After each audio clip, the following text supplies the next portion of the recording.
नमस्कार, आप देख रहे हैं न्यूज भारत 24 और मैं हूं आपके साथ अजय झा। हाजिर अब तक के 10 बड़ी खबरों के साथ। प्रधानमंत्री नरेंद्र मोदी ने अबू धाबी के क्राउन प्रिंस खालिद बिन मोहम्मद बिन जायद अल नाहयान के साथ बैठक की। हैदराबाद हाउस में हुई इस बैठक के दौरान दोनों देशों के बीच समग्र रणनीतिक संबंधों को बढ़ावा देने पर जोर दिया गया। विदेश मंत्रालय के प्रवक्ता रणधीर जायसवाल ने इसे लेकर सोशल मीडिया प्लेटफॉर्म एक्स पर एक पोस्ट किया, जिसमें उन्होंने कहा कि एक करीबी दोस्त का गर्मजोशी से स्वागत। प्रधानमंत्री नरेंद्र मोदी ने हैदराबाद हाउस में अबू धाबी के क्राउन प्रिंस का स्वागत किया।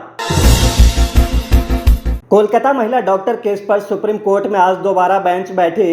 सीजेआई डीवाई चंद्रचूड़ के नेतृत्व में बैठी 3 जजों की बेंच ने कोलकाता सरकार के वकील कपिल सिब्बल से कड़े सवाल पूछे। सीबीआई ने कोलकाता सरकार से जनरल डायरी और उस पर एंट्री को लेकर भी सवाल किया।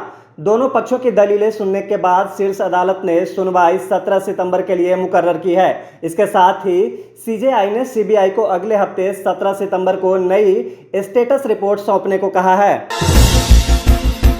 अमेरिका के टेक्सास में राहुल गांधी के निशाने पर एक बार फिर राष्ट्रीय स्वयंसेवक संघ और बीजेपी रहे, तो वहीं उन्होंने भारत में बेरोजगारी का मुद्दा भी उठाया। राहुल गांधी ने देश की राजनीति, अर्थव्यवस्था और रोजगार के मुद्दों पर बात की है। राहुल ने कहा कि भारतीय राजनीति में प्यार, सम्मान और विनम्रता गायब है। वहीं राहुल ने रोजगार के मसले पर चीन की तारीफ भी की। उन्होंने कहा कि पश्चिमी देशों में रोजगार की समस्या है, भारत में रोजगार की समस्या है, लेकिन दुनिया के कई देशों में रोजगार की समस्या नहीं है। राहुल ने कहा कि चीन में निश्चित रूप से रोजगार की समस्या नहीं है।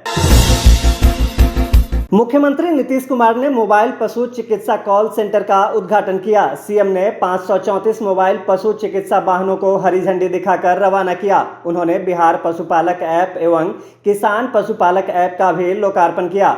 इन सभी 534 मोबाइल पशु चिकित्सा वाहनों एवं मोबाइल पशु चिकित्सा कॉल सेंटर का उद्देश्य पशुपालकों के द्वारा पशु चिकित्सा सुविधा उपलब्ध कराना है। पशुपालकों को अपने बीमार पशुओं और पशु चिकित्सालय तक लाने में होने वाली कठिनाइयों को देखते हुए राज्य के सभी 534 प्रखंडों के लिए एक मोबाइल पशु चिकित्सा इकाई के परिचालन की व्यवस्था की गई है।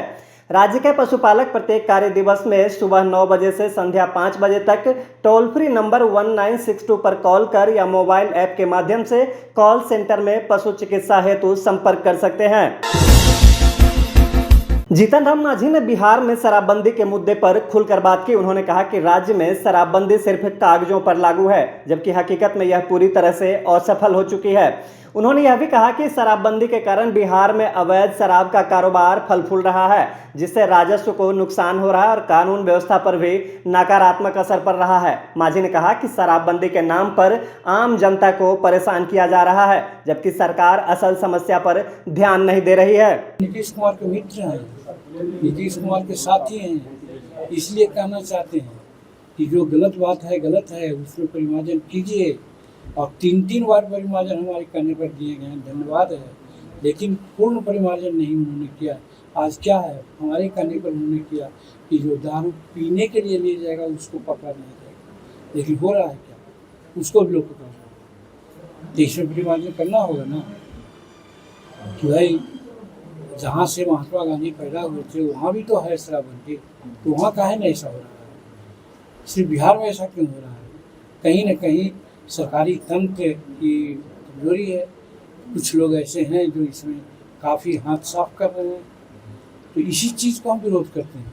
और हाथ साफ कर रहे हैं और दूसरे ओर बड़े बड़े तस्कर नहीं पकड़ा रहा है, पाभर पीटा है वो पकड़ा जाता है, आसर पीटा है वो पकड़ा जाता है, थाना में दरोगा पीटा है, एसपी पीटा है, जज पीटा है, कलेक्टर पीटा है रात में, उसको कोई ब्लीचिंग एजेंट नहीं लगाता है वो मजबूर जाता है। यही सब कहिएगा तो हमको गालिए नहीं लोग देगा। डिप्टी सीएम विजय सिन्हा ने आरजेडी और उसके नेता तेजस्वी यादव पर गंभीर आरोप लगाए हैं। उन्हें जंगल राज का युवराज करार दिया।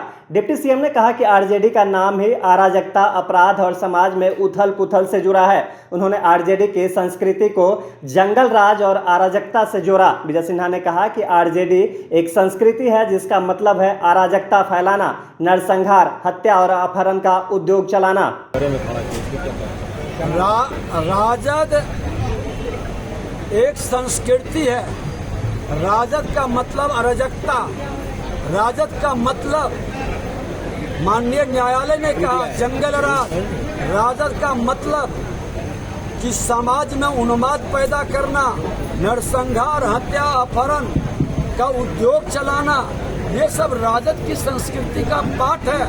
और राजद के युवराज जो है, जंगल राज के युवराज नेता प्रतिपक्ष बने हैं। ये जिस समय सत्ता में थे, इनके माता पिता सत्ता में थे, ये ट्रांसफर पोस्टिंग करते थे या नहीं करते थे? किसी भी विषय पर अनर्गल बयानबाजी करना। अरे आज बिहार के माननीय मुख्यमंत्री नीतीश कुमार जी एनडीए के पीएम किसान सम्मान निधि के तहत केंद्र सरकार किसानों को हर वर्ष 3 किस्तों में 6,000 रुपए देती है। इस सरकारी लाभ को कुछ अयोग्य लोगों ने रेवड़ी समझ लिया और दनादन किसान सम्मान निधि में मिलने वाली राशि लेते रहे।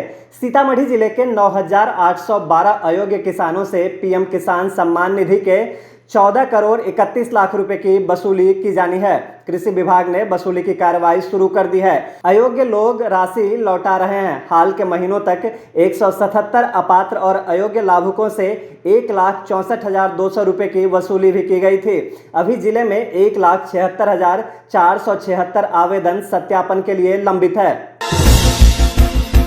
पटना सिटी में भाजपा चौक मंडल के अध्यक्ष मुन्ना शर्मा की अपराधियों ने लूटपाट के दौरान गोली मारकर हत्या कर दी। घटना की सूचना मिलते ही पुलिस मौके पर पहुंचकर मुन्ना शर्मा के शव को पोस्टमार्टम के लिए पटना के नालंदा मेडिकल कॉलेज अस्पताल भेज दिया है और मामले की छानबीन शुरू कर दी है। मुन्ना शर्मा आज सुबह अपने परिवार को छोड़ने मंगल तालाब के नजदीक पहुंचे थे। इसी क्रम में अपराधियों द्वारा सोने की चेन छीनने के क्रम में उन्हें गोली मार दी गई। मौके पर ही मुन्ना शर्मा की मौत हो गई। पुलिस घटनास्थल पर पहुंचकर छानबीन शुरू कर दी है। अमेरिकी राष्ट्रपति जो बाइडेन ने अपने 4 साल के राष्ट्रपति कार्यकाल के दौरान 532 दिन की छुट्टियां ली है, यानी करीब 1326 दिनों के कुल कार्यकाल के दौरान बाइडेन ने 532 दिन छुट्टी पर रहे। बाइडेन ने अपने कार्यकाल के 40% दिन छुट्टियों में बिताए। उन्होंने सिर्फ 794 दिन ही काम किया। बता दें कि इससे पहले पूर्व के राष्ट्रपति डोनाल्ड ट्रंप ने अपने कार्यकाल में 26% यानी कि 1461 दिनों में 381 दिन छुट्टियां ली थी। पूर्व राष्ट्रपति बराक ओबामा और रोनाल्ड रीगन अपने कार्यकाल के सिर्फ 11% दिन ही छुट्टी पर थे। वहीं पूर्व राष्ट्रपति जिमी कार्टर ने बतौर राष्ट्रपति महज 79 दिनों की छुट्टियां ली थी। गत चैंपियन भारत ने पुरुष एशियाई चैंपियंस ट्रॉफी में जापान को 5-1 से हरा दिया। इसी के साथ अंक तालिका में टीम पहले स्थान पर पहुंच गई।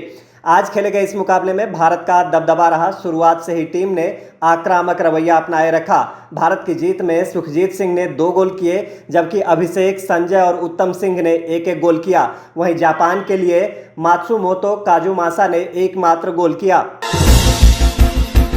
बॉलीवुड एक्ट्रेस शिल्पा शेट्टी हर साल धूमधाम से गणेश चतुर्थी मनाती है। फिटनेस दिवस शिल्पा हर साल पति राज कुंद्रा और बच्चों के साथ गणेश उत्सव को सेलिब्रेट करती है। उनके घर परिवार में इसकी खास तैयारी होती है। शिल्पा और राज सिर्फ एक दिन के लिए भगवान गणेश को विराजमान करते हैं और अगले दिन उनका विसर्जन कर देते हैं। ऐसे ही इस बार भी शिल्पा ने एक दिन के लिए गणपति को स्थापित किया। अगले दिन एक्ट्रेस ने पूरे धूमधाम से गणपति को विसर्जन किया, जिसका वीडियो इंटरनेट पर वायरल हो रहा है।